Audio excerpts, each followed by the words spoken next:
Danielle 2204, your pageant blogger host. Subscribe. Good day, pageant lovers. Presenting the most requested candidates for Miss Universe Philippines 2025 competition.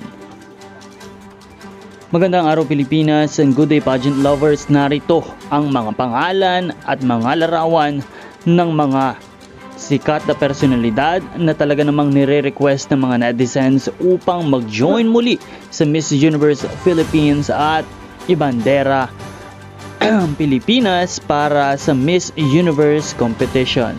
Narito ang kanilang mga pangalan, and let's watch this.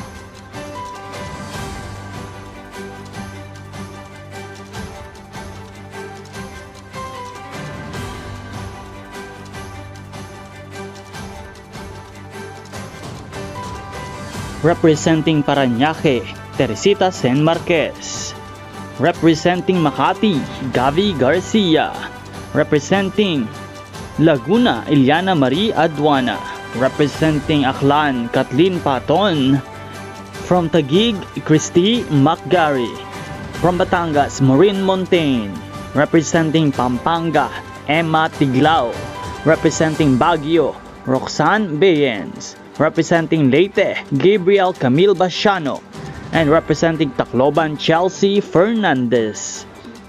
From Parañaque, Bella Ismael. From Taguig, Katrina Liagado.